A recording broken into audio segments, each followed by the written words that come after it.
السلام عليكم ورحمة الله وبركاته. الحمد لله نحمده ونستعينه ونستغفره، نعوذ بالله من شرور أنفسنا وسيئات أعمالنا، من يهده الله فلا مضل له ومن يضلل فلا هادي له، وأشهد أن لا إله إلا الله وحده لا شريك له، وأشهد أن محمدا عبده ورسوله. اللهم صل على محمد وعلى آل محمد كما صليت على إبراهيم وعلى آل إبراهيم إنك حميد مجيد. اللهم بارك على محمد وعلى آل محمد كما باركت على إبراهيم وعلى آل إبراهيم إنك حميد مجيد. أما بعد، فقد قال الله تعالى في القرآن العظيم: أعوذ بالله من الشيطان الرجيم، اتقوا الله الذي تساءلون به والأرحام إن الله كان عليكم رقيبا. اتقوا الله وقولوا قولا سديدا يصلح لكم أعمالكم ويغفر لكم ذنوبكم ومن يطع الله ورسوله فقد فاز فوزا عظيما. اتقوا الله حق تقاته ولا تموتن إلا وأنتم مسلمون. كتب عليكم إذا حضر أحدكم الموت إن ترك خيرا الوصية للوالدين والأقربين بالمعروف حقا على المتقين.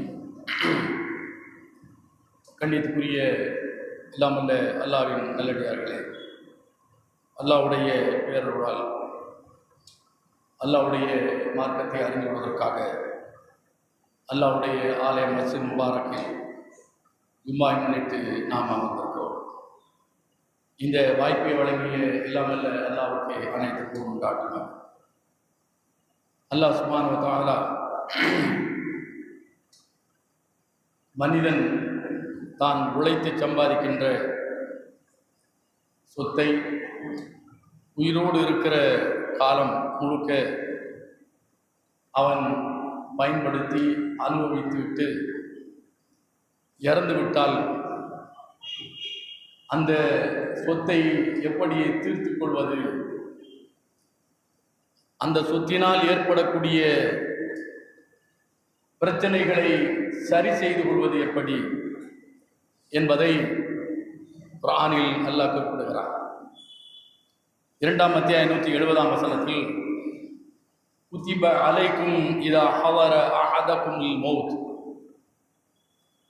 உங்களுக்கு ஒரு விதி ஏற்படுத்தப்பட்டிருக்கிறது. இதா ஹவர அஹதகுமுல் மௌத், ஒருவருக்கு மரணம் சம்பவிக்குமானால், மரண தருவாயில் அவர் இருப்பாரானால், அவர் இன் தரக்க கைரன், சொத்தை விட்டு செல்கிறார். அல் வசியத்து, அவர் மரண வாக்கு மூலம் கொடுப்பது அவருக்கு கடமையாக்கப்பட்டிருக்கிறது. மரணப்படுக்கையில் கிடக்கிறார், ஏராளமான சொத்துக்கள் இருக்கிறது. இந்த தருணத்தில் அவர் மரணிப்பதற்கு முன்னர் நான் தேடிய சொத்துக்களை லில் வாலிதைனி வல் அக்ரபீன், பெற்றோர்களுக்கும் சொந்தக்காரர்களுக்கும் இவ்வளவு இவ்வளவு என்று அவர் மரண வாக்கு மூலமாக சொல்வது கடமையாக்கப்பட்டிருக்கிறது என்று ஹக்கன் அலல் முத்தகீன், அழகிய முறையில் இந்த மரண வாக்குமூலத்தை எழுதிவிட்டு அவர் அல்லாஹ் மரணத்தை கொடுத்தால் மரணித்து விட வேண்டியதுதான். இது அல்லாஹ்வை பயப்படக்கூடியவர்கள் மீது விதிக்கப்பட்ட விதி என்று அல்லாஹ் 2ஆம் அத்தியாயம் 180 சொல்லி காட்டுகிறார். அப்படியே நாம் இப்ப செய்கிறோம்? இல்லை. இது இப்போது சட்டம் வேறு நமக்கு. அல்லாஹ் 4ஆம் அத்தியாயம் 11-12ஆம் வசனத்தில் அல்லாஹ் நமக்கு தெளிவாக சட்டத்தை சொல்லித் தருகிறார். என்னுடைய சொத்துக்கு நான் இறந்து விட்டால் யாராருக்கு எவ்வளவு, உங்களுடைய சொத்துக்கு நீங்கள் இறந்து விட்டால் யாராருக்கு எவ்வளவு என்பதை அல்லாஹ் வரையறுத்து கூறிவிட்டு முன்னர் சொன்ன 180ஆம் வசனத்தினுடைய 2ஆம் அத்தியாயம் 180ஆம் வசனத்தினுடைய இந்த மரண வாக்குமூலத்தை பற்றி சொல்கிற போது மிம்பாதி வசியத்தி யூசி பிஹா அவுதைன், மிம்பாதி வசியத்தி யூசி பிஹா அவுதைன், 2ஆம் அத்தியாயம் 4ஆம் அத்தியாயம் 11வது வசனம். யாராருக்கு எவ்வளவு என்று அல்லாஹ் விகிதாச்சாரத்தை வகுத்து தருகிற போது இதெல்லாம் எப்போது இந்த விகிதாச்சாரப்படி அவர்களுடைய வாரிசுகள் சொத்தை பங்கிட்டு கொள்ள வேண்டும் என்றால், அந்த சொத்துக்கு உரியவன் வசியத்து செய்திருந்தால் அந்த வசியத்தை மொத்த சொத்திலிருந்து கழித்துக் கொள்ள வேண்டும். அந்த சொத்துக்கு உரியவன் கடன் பட்டிருந்தால் அந்த சொத்திலிருந்து அந்த கடன் அடைக்கப்பட வேண்டும். மீதி இருக்கிற சொத்தில் தான் வாரிசுகளுக்கு எவ்வளவு என்பதை அவர்கள் பங்கிட்டு எடுத்துக்கொள்ள வேண்டும் என்று அல்லாஹ் சொல்கிறார். சொல்லிவிட்டு ஆபாவுக்கும் அபனாவுக்கும் லா ததுரூன ஐயுஹும் அக்ரபு லக்கும் நஃபா, பெற்றோர்களாக இருந்தாலும் சரி அல்லது பிள்ளைகளாக இருந்தாலும் சரி, அல்லாஹ் பங்கிட்டிருக்கிற இந்த பங்கீடு இருக்கிறதே, இது அல்லாஹ்வால் விதிக்கப்பட்ட ஒரு பங்கீடு. அதில் சிலருக்கு பாதி, சிலருக்கு மீதி, சிலருக்கு கால், சிலருக்கு 8/1 என்றெல்லாம் 3/1 6/1 என்றெல்லாம் அல்லாஹ் பங்கிட்டிருக்கிறான். இது அல்லாஹ் ஏற்படுத்திய பங்கு. அது ஏன் அவனுக்கு பாதி, அது ஏன் இவனுக்கு மீதி, இவனுக்கு ஏன் 6/1 அவனுக்கு ஏன் 3/1 என்ற எந்த பார்வையும் உங்களுக்கு வேண்டாம். லா ததுரூன ஐயுஹும் அக்ரபு லக்கும் நஃபா, உங்களில் யார் யாருக்கு நெருக்கமானவர்கள், யார் யாருக்கு பயன் தரக்கூடியவர்களாக இருப்பார்கள் என்பதை நீங்கள் ஆழ் மனதில் போய் அறிந்து கொள்ள முடியாது. அது அல்லாஹ்வுக்கு மட்டும்தான் தெரியும். ஆதலால் தான் உங்களுடைய பிள்ளையா, மனைவியா, பெற்றவங்களா, உறவா, யாராருக்கு எவ்வளவு என்பதை நானே பங்கிட்டு தந்திருக்கிறேன். நீங்கள் இதில் பாரபட்சம் பார்க்க வேண்டாம். நான் தந்திருக்கிற விகிதாச்சாரப்படி நீங்கள் கூப்பது மட்டும்தான் உங்கள் கடமை என்று அல்லாஹ் இந்த வசனத்தில் சொல்கிறார். எப்போது அவர் உயிரோடு இருக்கிற போது தான் சம்பாதித்த சொத்தில் வசியத்தாக மரண வாக்கு மூலமாக அவர் எழுதி வைத்திருந்தால் அதை கழித்துக் கொள்ள வேண்டும். அவர் கடன் பட்டிருந்தால் அந்த கடனை அந்த சொத்தில் இருந்து கொடுக்க வேண்டும். கொடுத்து போக மீதியை பங்கு வைக்க வேண்டும் என்று அல்லாஹ் 4ஆம் அத்தியாயம் 11-12ஆம் வசனத்தில் அல்லாஹ் சொல்கிறார். சாத் பின் அபி வக்காஸ் அவர்கள் சம்பந்தப்பட்ட ஒரு ஹதீஸை புகாரியிலே 3936 நாம் பார்க்கிறோம். சாத் பின் அபி வக்காஸ் அவர்கள் சொல்கிறார்கள், ஆதனின் நபி ஸல்லல்லாஹு அலைஹி வஸல்லம் ஹஜ்ஜத்துல் வதா மின் மரதின் அஷ்ஃபைது மின்ஹு அலல் மௌத், நான் ஹஜ்ஜத்துல் வதா நடந்த அந்த ஆண்டில் நோயுற்று விட்டேன். அந்த நோய் என்னை ரொம்ப கடுமையாக என்னை பாதித்தது, மரண விளிம்புக்கு என்னை கொண்டு சென்று விட்டது. அப்படிப்பட்ட நேரத்தில் அல்லாஹ்வுடைய தூதர் என்னை நோய் விசாரிக்க வந்தார்கள். அப்போது நான் நபியிடத்தில் கேட்கிறேன், யா ரசூலல்லாஹ், பலகனி பி மினல் வஜா மா தரா வ அனது மால், நீங்கள் பார்க்கிற இந்த நோயினுடைய கடுமையை நீங்கள் நன்றாக அறிந்திருக்கிறீர்கள். எனக்கு சொத்துக்கள் இருக்கின்றன. இந்த சொத்தில் வலா எரிசுனி இல்லபனதுன் லீ வாஹிதா, ஒரே ஒரு பெண் குழந்தை மட்டும்தான் எனக்கு இருக்கிறார். ஏராளமான சொத்து எனக்கு இருக்கிறது. எனவே நான் நினைக்கிறேன், எப்படி அத்தசத்தகு பி ஷத்ரிஹி, நான் சரிபாதியை தர்மமாக நான் கொடுத்து விடலாமா என்று நபியிடத்தில் கேட்டேன். கூடாது என்றார்கள். 1/3 பங்கை கொடுத்து விடவா என்று கேட்டேன். கூடாது என்று சொன்னார்கள். பிறகு நபி அவர்கள் சொன்னார்கள், சுலுசு கசீர், 1/3 பங்கே அதிகம். 30 லட்சம் ரூபாய் சொத்து சாத் பின் அபி வக்காஸுக்கு இருந்தால் 10 லட்சம் ரூபாயை கொடுக்க, முதலில் பாதியை கொடுக்கலாமா, 15 கொடுக்கலாமா என்று கேட்டார்கள். அல்லது 3/2 கொடுக்கலாமா என்று கேட்டார்கள். எல்லாவற்றுக்கும் கூடாது என்று சொன்ன நபி அவர்கள் 1/3 கொடுக்கலாமா, அதுவும் கூட வேண்டாம், ஆனால் அதுவே அதிகம், 1/3 பங்கு 10 லட்சமே அதிகம் என்று சொல்லிவிட்டு நபிகள் நாயகம் ஸல்லல்லாஹு அலைஹி வஸல்லம் கூடாது என்று சொன்னதற்கான காரணத்தை சொல்கிறார்கள். ஏன் சொன்னார்கள்? இன்னக இன் ததர அன் ததர வரசத்தக அக்னியா கைரு மின் அன் ததரஹும் ஆல்லத்தன் யதகஃபஃபூன நாஸ், உன்னுடைய வாரிசுகள், அது மனைவியாக இருக்கலாம், பிள்ளையாக இருக்கலாம், அல்லது சகோதரர்களாக இருக்கலாம், யார் உன்னுடைய வாரிசுகளோ அவர்களை நீ இறந்ததற்கு பிறகு மற்றவரிடத்தில் போய் கையேந்துகிற நிலையில் விடுவதை விட நீ அவர்களை சொத்துக்கு உரியவர்களாக விட்டு செல்வது அதுதான் சிறந்தது. ஆதலால் உன்னுடைய சொத்தில் 1/3 பங்கை வேண்டுமென்றால் நீ வசியத்து செய்து கொள் என்று நபி அவர்கள் சாத் பின் அபி வக்காஸுக்கு சொல்கிறார்கள். அப்போ ஒரு மனிதன் தான் சம்பாதித்ததில் வசியத்தை செய்யலாம். ஆனால் வசியத்து தான் செய்து சொத்தை பங்கிட வேண்டும் என்று முந்தைய 2ஆம் அத்தியாயம் 180ஆம் வசனத்தில் இருந்த அந்த சட்டத்தை அல்லாவே பங்கிட்டு தந்ததற்கு பிறகு உன்னுடைய மறுமை பயனுக்காக, நீ நன்மையை அடைய வேண்டும் என்பதற்காக, நீ தேடிய சொத்தை முறையாக உன்னுடைய பிள்ளைகளுக்கு போய் சேரும் என்பதில் மாற்று கருத்தில்லை. உனக்கு நன்மையாக அமைய வேண்டும் என்றால் 3இல் 1 பங்கை நீ வசியத்தாக என்ன செய்யலாம், எழுதி வைக்கலாம். மரண வாக்கு மூலமாக எழுதி வைத்து விடலாம். என்னுடைய சொத்தில் 3இல் 1 பங்கு பொது காரியங்களுக்காக, பொதுமக்களுடைய நன்மைக்காக எழுதி வைக்கலாம் என்று நபிகள் நாயகம் ஸல்லல்லாஹு அலைஹி வஸல்லம் அவர்களுக்கு அல்லாஹ் இந்த வசனத்தின் மூலம் சொன்ன இந்த செய்தியை சஅத் இப்னு அபி வக்காஸுக்கு என்ன செய்றாங்க, புரிய வைக்கிறாங்க. 3ல் 1 பங்கே போதும் என்று. ஆதலால் தான் இஸ்லாமிய சட்டம் அல்லாஹ்வுடைய தூதர் அவர்கள் சொன்னார்கள், எனக்கு யார் நேரடியாக வாரிசாக வருவார்களோ அவர்களுக்கு வசியத்து என்பது செல்லவே செல்லாது என்று சொன்னார்கள். ஏன்? அல்லாஹ்வே விகிதாச்சாரத்தை எழுதி வைத்ததற்கு பிறகு நான் ஏன் என் மகளுக்கு இந்த சொத்தை முழுவதுமாக கொடுக்க வேண்டும்? அவன் தருதலையாக இருக்கிறான், அவன் என்னை கவனிக்கவில்லை, எனக்கு செலவுக்கு தரவில்லை என்று சொல்லி நானாக ஏன் வலிய போய் என் மகளுக்கு மட்டும் இதை எழுதி வைக்க வேண்டும்? அப்படி எழுதி வைக்க வேண்டிய கட்டாயத்தை இஸ்லாம் தரவே இல்லை. அந்த கட்டாயத்தை சுமக்கவே இல்லை. யார் எப்படி என்பது உமக்கு தெரியாது, நீ இருக்கிறவரை அனுபவித்துக் கொள். உன்னுடைய சொத்தில் 3இல் 1 வேண்டும் என்றால் பொது காரியத்துக்கு எழுதி வைத்துக் கொள், மீதியை வீதாச்சார பிரகாரம் அவர்கள் பங்கெடுத்துக் கொள்வார்கள் என்பதைத்தான் அல்லாஹும் அவருடைய தூதர் நமக்கு சொல்லித் தருகிறார்கள்.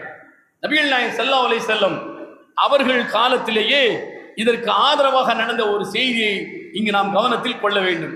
அதாவது உஸ்மான் பின் அஃபான் ரலியல்லாஹு அன்ஹு, நபியுடைய மருமகன் உஸ்மான் பின் அஃபான் ரலியல்லாஹு அவர்கள் சொல்லி காட்டுகிறார்கள், நான்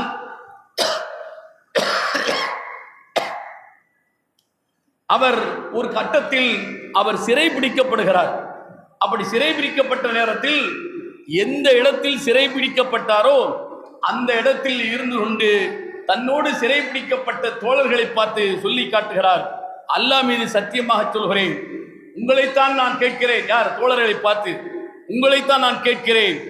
அலஸ்தும் தஅலமூன அன்ன ரசூலுல்லாஹி ஸல்லல்லாஹு அலைஹி வஸல்லம் மன் ஹஃபர ரூமத ஃபலஹுல் ஜன்னா, யார் ரூமா என்கிற கிணறை தூர்வாரி அதில் அதிகமான அளவுக்கு நீர் மக்களுக்கு பயன்பாட்டுக்கு இருக்க வேண்டும் என்று செலவு செய்து அல்லாஹ்வுக்காக அவர் வழங்குகிறாரோ அல்லாஹ் அவருக்கு சொர்க்கத்தை தருவான், ஃபலஹுல் ஜன்னா என்று நபிகள் நாயகம் ஸல்லல்லாஹு அலைஹி வஸல்லம் அவர்கள் சொல்ல நீங்கள் கேட்டிருக்கின்றீர்களா? ரூமா என்கிற கிணறு, நபி அவர்கள் மக்காவை துறந்து மதீனாவுக்கு போனதற்கு பிறகு அங்கு தண்ணீர் பஞ்சம் ஏற்பட்டது. அந்த தண்ணீர் பஞ்சத்தை தீர்த்துக் கொள்வதற்காக நபிகள் நாயகம் ஸல்லல்லாஹு அலைஹி வஸல்லம் அவர்கள் ரூமா என்கிற கிணறு, அது ஒரு யூதருடைய கிணறாக இருந்தது, அதை விலைக்கு வாங்கி அதை தூர்வாரி மக்களுடைய குடிநீர் தேவைக்காக யார் வசியத்து செய்கிறாரோ அவருக்கு சொர்க்கம் என்று நபிகள் நாயகம் ஸல்லல்லாஹு அலைஹி வஸல்லம் சொன்னார்கள். ஃபஹவர்துஹா, நான் அதை காசு கொடுத்து வாங்கி அதனை தூர்வாரினேன். அலஸ்தும் தஅலமூன அன்னஹு قال மன் ஜஹஸ ஜைஷல் உஸ்ரா ஃபலஹுல் ஜன்னா. பிறகு நபிகள் நாயகம் ஸல்லல்லாஹு அலைஹி வஸல்லம் இன்னொன்றும் சொன்னார்கள், இதையும் நீங்கள் கேள்விப்பட்டிருக்கின்றீர்களா? யுத்தத்துக்காக வேண்டி நபிகள் நாயகம் ஸல்லல்லாஹு அலைஹி வஸல்லம் அவர்கள் புறப்படுகிற அந்த காலத்தில் அவர்களுக்கு ஆயுதங்கள் இல்லாமல் இருந்தன, அவர்களுக்கு தேவையான பொருட்கள் தளவாடங்கள் இல்லாமல் இருந்தன. இதற்காக யார் செலவு செய்கிறாரோ அவருக்கும் சொர்க்கம் என்று சொன்னார்கள். நான் ஃபஜஹஸ்துஹும், அந்த போர் வீரர்களுக்கு தேவையான தளவாடங்களை நான் அவர்களுக்கு வாங்கி அவர்களுக்கு கொடுத்தேன் என்பது உங்களுக்கு தெரியுமா என்று உஸ்மான் இப்னு அஃபான் ரலியல்லாஹு அன்ஹு அவர்கள் என்ன செய்றார் சொல்லி காட்ட சத்தகு பிமா, அல்லாஹ்வுடைய தூதர் அவர்கள் சொன்ன இந்த இரண்டையுமே அல்லாஹ்வுக்காக நான் என்ன செய்தேன், வழங்கினேன். இதை சொல்லக்கூடிய இந்த நேரத்தில் உமர் ரலியல்லாஹு அன்ஹு சொல்லக்கூடிய ஒரு செய்தி அதோடு தொடர்ந்து வருகிறது. உமர் ஃபி வக்ஃபிஹி, இந்த அல்லாஹ்வுக்காக வழங்கிய இந்த கிணறோ அல்லது அல்லாஹ்வுக்காக வழங்கிய ஏனைய இந்த தளவாடங்களோ இதை லா ஜுனாஹ அலா மன் வலியஹு அன் யகுல, இதை யார் பராமரித்து பாதுகாத்து வருகிறாரோ, உஸ்மான் அவர்கள் வழங்கி விட்டார்கள், அவருடைய காலத்துக்கு பிறகு அல்லது எங்களுடைய காலத்துக்கு பிறகு அதை முறையாக பராமரித்து யார் மக்களுடைய பயன்பாட்டுக்காக வேலை செய்து வருகின்றார்களோ அவர்கள் அதிலிருந்து பயன்படுத்திக் கொள்ளலாம், தங்களுடைய தேவையை அதில் மூலமாக நிறைவேற்றிக் கொள்ளலாம் என்று உமர் அவர்கள் சொல்லி காட்டுகிறார்கள். இது ஏன் எதற்கு என்று சொன்னால், பொதுமக்களுடைய பயன்பாட்டிற்காக ஒருவர் அந்த பொதுமக்களுக்கு எது தேவையாக இருக்கிறதோ அதை தன்னுடைய சொத்திலிருந்து தன்னுடைய காசிலிருந்து அவர் வழங்குவது என்பது அது காலாகாலத்துக்கும் நன்மை வைக்கக்கூடியது, அது அல்லாஹ்விடத்தில் நிச்சயமாக சொர்க்கத்தை பெற்றுத் தரக்கூடியது என்பதை இந்த புகாரில் உள்ள 2778 ஹதீஸ் சொல்லி காட்டுகிறது. இன்னொரு செய்தி நாம் கேள்விப்பட்டிருக்கிறோம். அல்லாஹ்வுடைய தூதர் அவர்கள் மக்காவை துறந்து மதீனாவுக்கு போனதற்கு பிறகு கடமையான தொழுகையை எங்கு இடம் கிடைக்குமோ அங்குதான் தொழுது கொண்டிருந்தார்கள். கொட்டைகளில், ஆட்டு கொட்டைகளில், ஏனைய இடங்களில் தான் நபி அவர்கள் தொழுது கொண்டிருந்தார்கள். பிறகு நபிகள் நாயகம் ஸல்லல்லாஹு அலைஹி வஸல்லம் அவர்கள் பனு நஜ்ஜார் குலத்தாரிடத்தில் பெரிய ஒரு ஏரியா இருக்கிறது, அதில் சில மரங்களும் இருக்கிறது, அதை விலைக்கு வாங்கல் என்று நபி தோழரிடத்தில் நபிகள் நாயகம் ஸல்லல்லாஹு அலைஹி வஸல்லம் சொன்னார்கள். அந்த பனு நஜ்ஜாரை சார்ந்த அந்த தோழரிடத்தில் போய் அல்லாஹ்வுடைய தூதர் அவர்கள் பள்ளி கட்டுவதற்காக வேண்டி இந்த இடத்தை விலைக்கு கேட்கிறார்கள் என்று கேட்டபோது, இல்லை இல்லை, நாங்கள் அல்லாஹ்வுக்காக இனாமாகவே தருகிறோம், சதக்காவாகவே தருகிறோம், இதற்கு விலை வேண்டாம், அல்லாஹ் அதற்கான விலையை தருவான் என்று அந்த பனு நஜ்ஜாரை சார்ந்த அந்த தோழர்கள் சொன்ன செய்தியையும் புகாரி முஸ்லிமிலே நாம் பார்க்கிறோம். இதெல்லாம் அல்லாஹ்வுக்காக யார் தானமாக கொடுக்கின்றாரோ, அல்லாஹ்வுக்காக யார் வக்ஃபாக அது பயன்பாட்டுக்கு விட்டு விடுகிறாரோ, அது காலம் முழுக்க அது அல்லாஹ்வுக்கு உரியது, பொதுமக்களுடைய பயன்பாட்டுக்குரியது, அதனுடைய உரிமையாளன் அல்லாஹ் மட்டும்தான் என்பதை இந்த செய்திகள் நமக்கு உணர்த்துகின்றன. அது நான் தேடியதாக இருந்தாலும் அல்லாஹ்வுக்காக நான் கொடுத்து விட்டதற்கு பிறகு நானோ என்னுடைய வாரிசுகளோ இது நான் தந்தது, இல்லை என் தகப்பன் தந்தது என்று உரிமை கொண்டாடி அதை வாங்கவோ விற்கவோ பயன்படுத்தவோ கூடாது என்பதை இஸ்லாம் மிக தெளிவாக நமக்கு சுட்டி காட்டுகிறது. இதைத்தான் வக்ஃப் என்று இஸ்லாமுக்கு சொல்லி தருகிறது. இந்த வக்ஃப் நடைமுறை அல்லாஹ்வுடைய தூதரின் காலத்திலிருந்து நடைமுறையில் இருக்கிறது. அதற்கு உரிமையாளன் அல்லாஹ் மட்டும்தான். ஆதலால் தான் அல்லாஹ் குர்ஆனில் சொல்கிறான், அன்னல் மசாஜித லில்லாஹ் ஃபலா ததுஉ மஅல்லாஹி அஹதா, பள்ளிகள் அனைத்தும் அல்லாஹ்வுக்கு சொந்தம் என்று சொல்கிறான். எதெல்லாம் பள்ளியாக மாற்றி அமைக்கப்பட்டதோ, அந்த ஏழைகளுக்கு சொந்தமான அந்த நிலம் பள்ளிக்காக அல்லாஹ்வுடைய தூதர் வாங்கினார்கள். அவர்களும் சரி, அவர்களுடைய இறப்புக்கு பிறகு அவர்களுடைய வாரிசுகளும் சரி, யாராவது உரிமை கொண்டாடினார்களா? இல்லை இல்லை, இது அந்த நஜ்ஜாருடைய குடும்பத்தை சார்ந்தவர்களுடைய பெயரில் அவர்களுடைய பயன்பாட்டில் இருந்த நிலம், எனவே அவர்களுடைய வாரிசுக்குத்தான் இது சொந்தம் என்று சொல்ல முடியுமா? சொல்லவே முடியாது. இந்த இடம் இது ஜாக்கு பேரில் இருக்கிறது, எனவே ஜாக்கு என்கிற அந்த அமைப்புக்குத்தான் சொந்தம் என்று சொல்ல முடியுமா? சொல்ல முடியாது. இந்த இடம் வாங்கப்பட்டது அல்லாஹ்வை வழிபாடு செய்வதற்காக. அன்னல் மசாஜித லில்லாஹ், அல்லாஹ்வுக்காக வாங்கி வழிபாட்டுக்காக நடைமுறைக்கு வந்து விட்டதற்கு பிறகு அது வக்ஃபுல் லில்லாஹ், அல்லாஹ்வுக்காக அது வக்ஃப் செய்யப்பட்டது. விற்கவோ வாங்கவோ உரிமை கொண்டாடவோ எவருக்கும் இந்த அதிகாரம் இல்லை என்பதை தான் இந்த வசனமுக்கு சொல்லி தருகிறது. புரிந்து செயல்படுகின்றவர்களாக அல்லாஹ் உங்களையும் என்னையும் ஆக்கியருவானாக. வாஹிரு தஅவானா அல்ஹம்துலில்லாஹி ரப்பில் ஆலமீன்.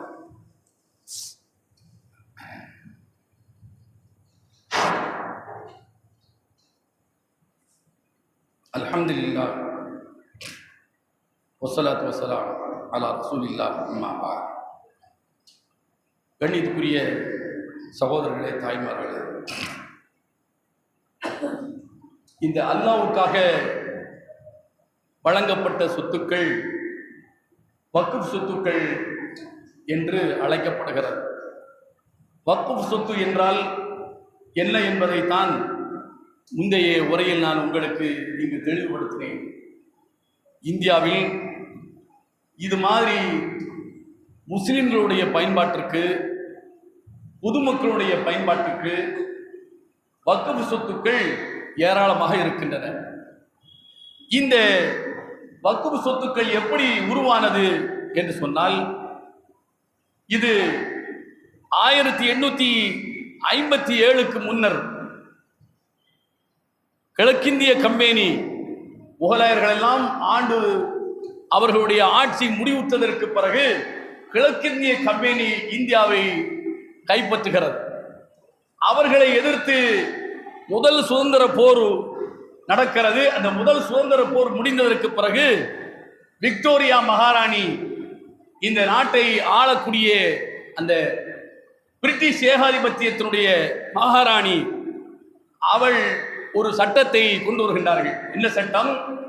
இந்தியாவில் பலதரப்பட்ட நம்பிக்கையாளர்கள் இருக்கிறார்கள், பலதரப்பட்ட மத நம்பிக்கைக்கு சொந்தக்காரர்கள் இருக்கிறார்கள். அவர்களுடைய அவர்கள் நம்பிக்கைக்கு உரிய வழிபாட்டு இடங்களில் நாம் எந்த கையும் வைக்கக்கூடாது, அதில் நம்முடைய அதிகாரத்தை ஆதிக்கத்தை நாம் செலுத்தக்கூடாது, அதை அவர்கள் ஆதிக்கத்தில் வைத்து அவர்களே அதை பயன்படுத்திக் கொள்ளட்டும் என்று அன்றைக்கு ஒரு சட்டத்தை கொண்டு வருகின்றார்கள். அதுதான் அதாவது இந்து ரிலிஜியன்ஸ் என்டோமெண்ட் போர்டு என்று சொல்லி ஒரு சட்டம். இந்து மதத்தை சார்ந்தவர்களுக்கான அந்த சொத்துக்கள் முன்னர் ஆண்ட ஆட்சியாளர்களால், மன்னர்களால், குறுநில மன்னர்களால் எதெல்லாம் வழங்கப்பட்டதோ அதையெல்லாம் அந்தந்த பகுதியில் உள்ளவர்கள் என்ன செய்தார்கள், அவங்க கையில வச்சு அவங்க என்ன செய்தாங்க, அதை பயன்படுத்திக் கொண்டிருந்தார்கள். அதை ஒருமுகப்படுத்தி ஒரு சட்ட வரையறைக்குள் கொண்டு வருவதற்காக அந்த சட்டத்தை என்ன செய்தார்கள், கொண்டு வந்தார்கள். இந்த காலகட்டத்தில் தான் முஸ்லிம் சமுதாயத்தை சேர்ந்த ஒரு நீதிபதி அவரும் என்ன செய்கிறார், 1923 அந்த பிரிட்டிஷ் ஆட்சியாளர்களுக்கு ஒரு கடிதம் எழுதுகிறார். ஆங்காங்கே முஸ்லிம் மன்னர்களால் அல்லது முஸ்லிம் அல்லாத மன்னர்களால், நவாபுகளால் முஸ்லிம்களுடைய பயன்பாட்டிற்காக, பொது பயன்பாட்டிற்காக வழங்கப்பட்ட இந்த சொத்துக்களை ஆங்காங்கே இருக்கிற முத்தவல்லிகள் அவர்களுடைய கட்டுப்பாட்டில் வைத்துக் கொண்டு அதில் சிலதை தங்களுடைய சுயலாபத்திற்காக மற்றவர்களுக்காக பயன்படுத்திக் கொண்டிருக்கிறார்கள். அதற்கு எந்த கணக்கு வழக்கும் இல்லை. ஆதலால் இதை கணக்கு ஒப்படைக்க அரசிடம் கணக்கு ஒப்படைப்பதற்கு ஒரு சட்டத்தை கொண்டு வர வேண்டும். எங்கெல்லாம் வக்குப்பு சொத்துக்கள் இருக்கிறதோ அந்த வக்குப்பு சொத்து அரசுடைய கண்காணிப்பில் இருக்க வேண்டும். ஆங்காங்கே முத்தவழிகளுடைய நிர்வாகத்தில் இருந்தாலும் அந்த சொத்தினுடைய கணக்கு வழக்கு வரவு செலவுகளை அரசாங்கத்திற்கு அவர்கள் தெரிவிக்க வேண்டும் என்ற ஒரு கோரிக்கையை அவர் முன்வைக்கிற போதுதான் அது வக்ஃப் போர்டு ஆக்ட் என்று சொல்லி 1923 ஒரு சட்டம் உருவாகிறது. இந்தியாவில் இருக்கிற அத்தனை வக்ஃப் போர்டு, வக்ஃபுக்கு சொந்தமானவைகள் எல்லாம் அந்த சட்டத்தின் கீழ் வருகிறது. இந்த சட்டம் கிட்டத்தட்ட 3 கட்டங்களில் அது திருத்தி அமைக்கப்பட்டிருக்கிறது. 1954 சுதந்திரம் அடைந்ததற்கு பிறகு, 1995 ஒரு முறை, 2013 இப்படி 3 கட்டங்களாக இந்த வக்ஃப் சட்டம் என்பது அதில் சில திருத்தங்கள் எல்லாம் கொண்டு வரப்பட்டு திருத்தி அமைக்கப்பட்டிருக்கிறது. இப்போது மீண்டும் அந்த வக்ஃப் சட்டத்தை திருத்தி அமைக்க வேண்டும் என்கிற பெயரில் இப்போது இந்த பாசிச அரசு ஒரு சட்டத்தை முன்மொழிகிறது. அது மிகப்பெரிய அளவிற்கு எதிர்ப்பு கிளம்பியதற்கு பிறகு அது ஜாயிண்ட் பார்லிமெண்டரி கமிட்டி, நாடாளுமன்ற கூட்டுக்குழுவுக்கு அது பரிந்துரைக்கப்படுகிறது. நாடாளுமன்ற கூட்டுக்குழு என்பது மொத்தம் கிட்டத்தட்ட ஆளும் அரசை சார்ந்த கட்சியை சார்ந்தவர்கள் 15 பேர், எதிர்கட்சியை சார்ந்தவர்கள் 11 பேர், மொத்தம் 26 நபர்களை கொண்டது அந்த ஜேபிசி கமிட்டி. அந்த ஜேபிசி கமிட்டி கூடி இந்த வக்ஃப் திருத்த மசோதா குறித்த விவாதத்தை கையில் எடுக்கின்றார்கள். அதுல என்னென்ன திருத்தம் கொண்டு வர வேண்டும் என்று சொல்லி எதிர்கட்சியை சார்ந்த 11 எம்பிக்கள் கிட்டத்தட்ட 44 திருத்தங்களை அந்த ஜாயிண்ட் பார்லிமெண்டரி கமிட்டிக்கு என்ன செய்றாங்க, கொண்டு போறாங்க. எதுவுமே கவனத்தில் எடுத்துக்கொள்ளப்படவில்லை. அதே போன்று இந்த வக்ஃப் திருத்த சட்டத்தில் பொதுமக்களுடைய கருத்து என்ன என்று தெரிந்து கொள்வதற்காக ஒரு மின்னஞ்சல் முகவரியை கொடுத்து அந்த மின்னஞ்சல் முகவரியில் உங்களுடைய கருத்தை நீங்கள் பதிவு செய்யலாம் என்று கேட்டிருந்தார்கள். மின்னஞ்சல் முகவரி வழியாக கிட்டத்தட்ட 3 கோடிக்கு மேற்பட்டவர்கள் இந்த திருத்த சட்டம் முழுக்க முழுக்க முஸ்லிம்களுக்கு எதிரானது என்று தங்களுடைய கருத்தை பதிவிட்டிருக்கிறார்கள். அதே போல நேரடியாகவும் இந்த ஜாயின்ட் பார்லி கமிட்டியிடம் வந்து இந்த வக்ஃப் திருத்த சட்டத்தினுடைய சாதக பாதங்களை நேரிலும் தெரிவிக்கலாம். நேரிலும் போய் தெரிவித்திருக்கிறார்கள். நேரிலும் தெரிவித்த 95% இது ஏற்புடையதல்ல என்று பதிவிட்டிருக்கிறார்கள். இப்படிப்பட்ட சூழ்நிலையில் தான் இது ஜாயிண்ட் பார்லிமெண்ட் கமிட்டி கூடி விவாதிக்கிற போது திரிணாமுல் காங்கிரஸை சேர்ந்த ஒரு எம்பி கல்யாண் சிங் என்பவர் அவர் ஆக்ரோஷமாக ஆவேசமாக அந்த ஜாயிண்ட் பார்லிமெண்ட் கமிட்டியில் இந்த வக்ஃப் திருத்த சட்டத்தினுடைய சாதக பாதகங்களை இது முஸ்லிம்களுக்கு கேடாக கொண்டு வரப்பட்டிருக்கிற சட்டம் என்று ஆவேசமாக தன்னுடைய எதிர்ப்பை பதிய வைக்கிற போது தான் குடிப்பதற்காக வைத்திருந்த கண்ணாடி குவளையை வேகமாக டேபிள்ல ஓங்கி அடித்ததால் அவைகள் சுக்கு நூறாய் உடைந்து நொறுங்கி போனன. இதுதான் சாக்கு என்று சொல்லி ஜாயிண்ட் பார்லிமெண்ட் கமிட்டியினுடைய தலைவராக பிஜேபியை சார்ந்த எம்பி ஜெகதாம்பிகா என்பவர் உடனடியாக அந்த 11 எதிர்க்கட்சி எம்பிக்களையும் சஸ்பெண்ட் செய்கிறார். இந்திய வரலாற்றில் உலக வரலாற்றில் நாடாளுமன்ற கூட்டுக்குழு உறுப்பினர்கள் அவர்கள் சஸ்பெண்ட் செய்யப்பட்டது என்பது இந்த பாசிச அரசாங்கத்தில் தான், பிஜேபி அரசாங்கத்தில் தான் நடந்திருக்கிறது. அரசாங்கத்தில் நடந்துவிட்டால் என்ன நடக்கும்? ஜாயிண்ட் பார்லிமெண்ட் கமிட்டியில் கிட்டத்தட்ட அவர்களாகவே இந்த வக்ஃப் திருத்த சட்டத்திற்கு ஒரு வரையறையை உருவாக்குகிறார்கள். 654 பக்கம் அது அந்த வரையறையை தொகுத்து நாளை புதன்கிழமை 11 மணிக்கு கூடி இதை இறுதி செய்ய இருக்கிறோம் என்று செவ்வாய்க்கிழமை மாலையில் இந்த எதிர்க்கட்சியை சேர்ந்த 11 எம்பிக்களுக்கு இந்த 654 பக்க அறிக்கையை கொடுத்து இதில் உங்களுடைய கருத்தை நாளை வந்து சொல்லுங்கள். இதை ஏஐ தொழில்நுட்பத்தை பயன்படுத்தி கூட 654 பக்கத்தை வேகமாக படித்து அதில் இருக்கிற தவறுகள் சரி என்பதை கண்டுபிடிக்கவே முடியாது. விடிந்தால் ஜாயிண்ட் பார்லிமெண்ட் கமிட்டி கூடுகிறது. எப்படி 44 திருத்தங்கள் முன்வைக்கப்பட்டிருக்கிறது. 3 கோடிக்கு மேற்பட்ட மக்களுடைய எதிர்ப்பு மின்னஞ்சல் வழியாக தெரிவிக்கப்பட்டிருக்கிறது. நேரடியாக 95% எதிர்ப்பும் பதிய வைக்கப்பட்டிருக்கிறது. இத்தனையும் தாண்டி இந்த ஜாயிண்ட் பார்லிமெண்ட் கமிட்டி அவர்கள் நினைத்ததை நிறைவேற்றுவதற்கு தயாராகிவிட்டார்கள். இப்படிப்பட்ட ஒரு சூழ்நிலையில் தான் இந்த வக்ஃப் திருத்த சட்டம் என்பது இன்றைக்கு நடைமுறையில் வர இருக்கிறது. பட்ஜெட் கூட்டத்தொடர் அது 2 செஷன்களாக நடந்து கொண்டிருக்கிறது. 2வது செஷன் இப்போது நடந்து கொண்டிருக்கிறது. ஏப்ரல் இறுதியிலே இந்த கூட்டம் நிறைவு பெறலாம்.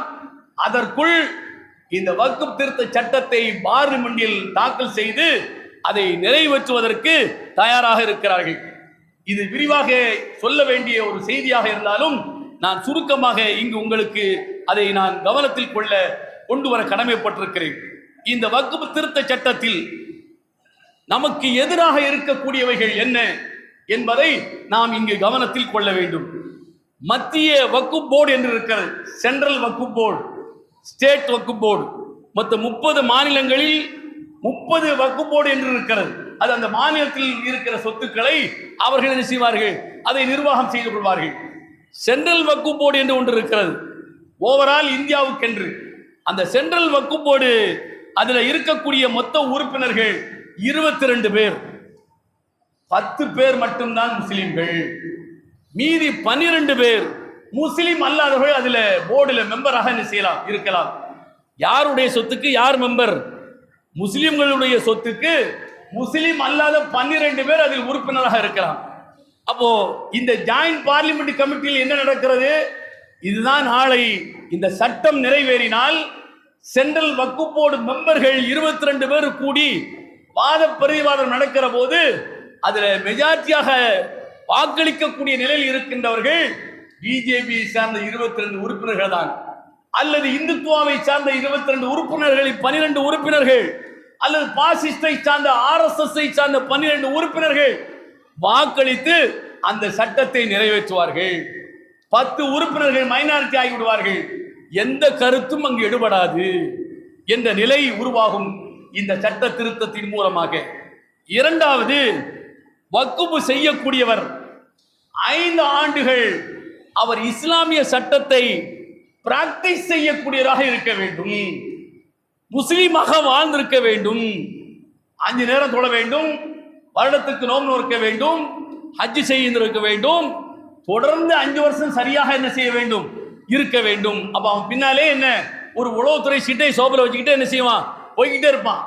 இவன் வந்து வக்குப் செய்ய போறானா, 5 வருஷம் ஒழுங்கா 5 நேரம் தொழுதானா, வருஷத்துக்கு ஒருக்க நோன்பு வைத்தானா என்றெல்லாமே. அப்ப என்ன காரணம் என்று சொன்னால், இன்னுமே எவனும் வக்குப் என்கிற சிந்தனை எவனுக்கும் வரவே கூடாது. அது முஸ்லிம் தான் என்ன செய்ய முடியும், வக்குப் செய்ய முடியும். கடந்த காலங்களில் முஸ்லிம் அல்லாதவர்களும் கூட முஸ்லிமுக்கு வக்குப் செய்திருக்கிறார்கள். சொத்தை பொது காரியங்களுக்கு எழுதி வைத்திருக்கிறார்கள். முஸ்லிம்கள் முஸ்லிம் அல்லாத பிற சமுதாயத்திற்கும் கூட சொத்தை எழுதி வைத்திருக்கிறார்கள். உதாரணத்திற்காக திப்பு சுல்தான் கர்நாடகாவில் இருக்கிற சிருங்கேரி மடத்திற்கு அவர் நிறைய சொத்துக்களை எழுதி வைத்திருக்கிறார். அந்த சொத்தை கொள்ளையடிப்பதற்கு மராத்தியர்கள் அங்கு போரிட்டு அந்த சொத்தையும் கூட அள்ளி கொண்டு போனார்கள். அது தனி வரலாறு. 17-18ஆம் நூற்றாண்டில் திப்பு சுல்தான் காலத்தில் நடந்தது. மீண்டும் கொள்ளையடித்து போகப்பட்டதற்கு பிறகு மராத்தியர்கள் யாரு, வீர சிவாஜியால் கொள்ளையடித்து போறதற்கு பிறகும் கூட திப்பு சுல்தான் சிருங்கேரி மடத்திற்கு சொத்துக்களை எழுதி வைத்திருக்கிறார்.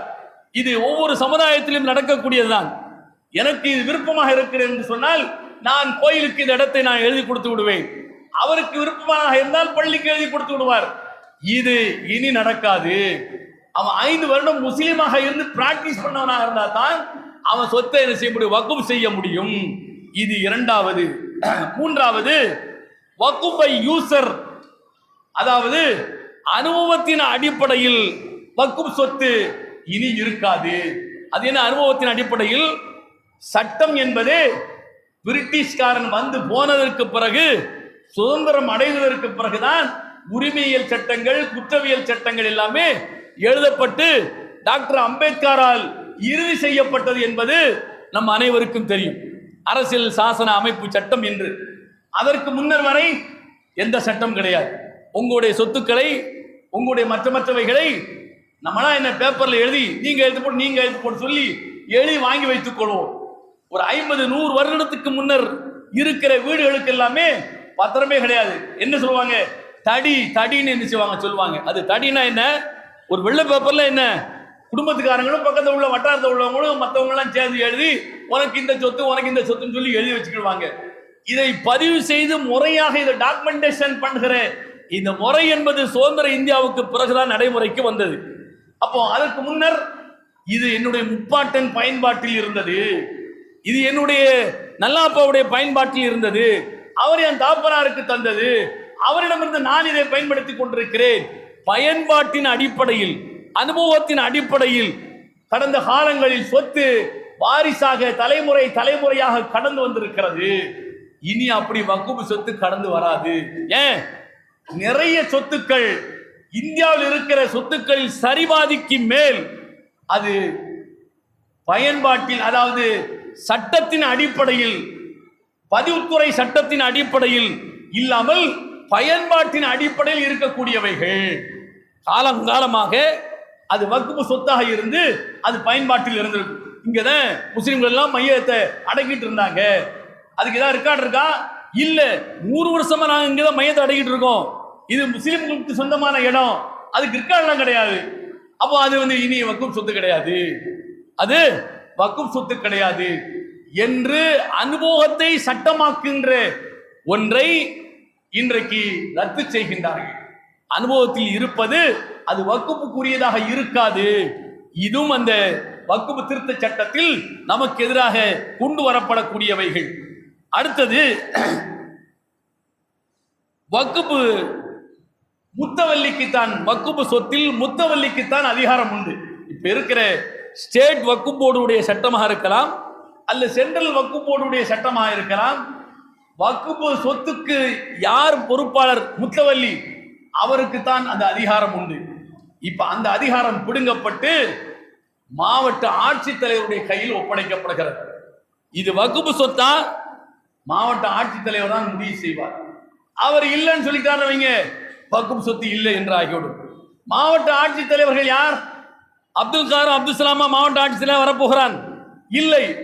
அவர்களுக்கு வேண்டியவர்கள் தான் என்ன செய்வார்கள்? உச்சந்தலையிலிருந்து இங்கே உள்ளங்கால் வரைக்கும் எல்லா மட்டத்திலுமே பாசிசம் வேறு விட்டு வளர்ந்திருக்கிறது என்கிற போது மாவட்ட ஆட்சித்தலைவருடைய முடிவுக்கு இந்த வக்குப்பு சொத்துக்கள் போய்விடும். அவர்கள் நினைத்தால் இது வக்குப்பு சொத்து, அவர்கள் நினைத்தால் இது வக்குப்பு சொத்து இல்லை என்கிற ஒரு நிலை உருவாகும். இது வக்குப்பு திருத்த சட்டத்தின் மூலமாக இது நடைமுறைக்கு வர இருக்கிறது. அடுத்து உரிமையியல் வழக்கில் லிமிட்டேஷன் ஆக்ட் 1963 என்று ஒன்று இருக்கிறது. நம்மளுடைய உரிமையியல் சொத்து மற்றவைகள் இருக்கா இல்ல, ப்ராப்பர்ட்டி சம்பந்தமான இந்த ப்ராப்பர்ட்டி சம்பந்தமான உரிமையியல் வழக்குகள் சண்டை வந்துருச்சுன்னு வைங்க, எனக்குள்ளதான் உனக்குள்ளதான் கோர்ட்டுக்கு போறோம். அப்படி போகும்போது அதுல ஒரு லிமிட்டேஷன் ஆக்ட்னு ஒன்று இருக்கு. என்ன லிமிட்டேஷன் ஆக்ட்? கிட்டத்தட்ட ஒரு 12 வருடங்கள் நான் தான் இந்த சொத்தை பராமரித்து வந்திருக்கிறேன், நான் தான் இந்த சொத்தில் ஆள்கையை நான் நிலைநிறுத்தி இருக்கிறேன், நான் தான் தீர்வை கட்டியிருக்கேன், நான் தான் ஈபி கட்டியிருக்கேன், நான் என் பேர்ல தான் பட்டா இருக்கு என்று சொன்னால் இது தனி நபருடைய சொத்தில் அந்த லிமிட்டேஷன் 12 ஆண்டுகள் அவருடைய ஆளுகையில் இருந்ததை வைத்துக்கொண்டு அந்த சொத்து அவருக்கு என்று நீதிமன்றம் சொல்ல முடியும். அந்த லிமிட்டேஷன் 12 வருடம் என்று வைத்திருக்கிறார்கள். ஆனால் இந்த வக்குப்பு சொத்து இருக்குது பாருங்க, இந்த வக்குப்பு சொத்தாக இருந்தாலும் சரி அல்லது அறநிலை கோயில் அறநிலையத்திற்கு சொந்தமான கோயில் சொத்தாக இருந்தாலும் சரி, இன்னபிற சமயத்தை சார்ந்தவர்களுக்கான சொத்தா இருந்தாலும் சரி, அதுல லிமிட்டேஷன் ஆக்ட் என்பதே கிடையாது.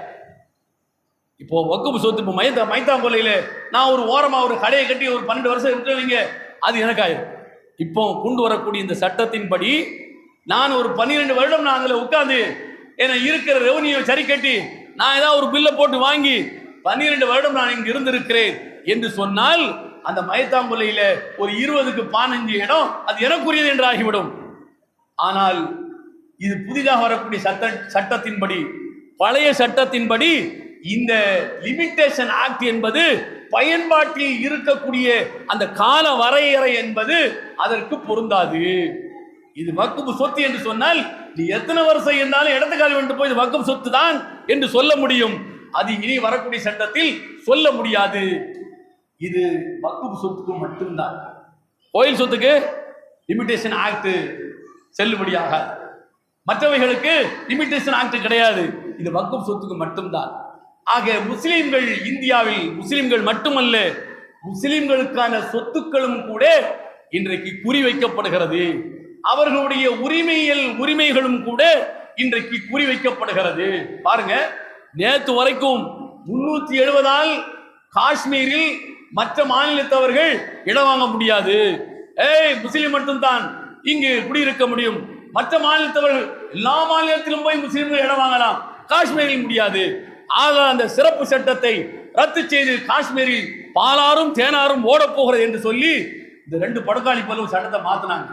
இப்போ பாருங்க, உத்தரகாண்டில் இந்த மாநிலத்தை சார்ந்தவரை தவிர எந்த மாநிலத்தோடு இங்க இடம் வாங்க முடியாதுன்னு சொல்லி ஒரு சட்டத்தை அமைச்சரவையில் பாஸ் பண்ணி இப்போ ஜனாதிபதியுடைய ஒப்புதலுக்கு என்ன செய்ய போறாங்க, சட்டசபையில். ஏன் உத்தரகாண்டில் இருக்கிறது என்ன, அந்த பிஜேபி அவன் தான் சிவில் சட்டத்தை கொண்டு வந்தது, பொது சிவில் சட்டத்தை கொண்டு வந்தது. இப்ப அடுத்து இந்த சட்டம்.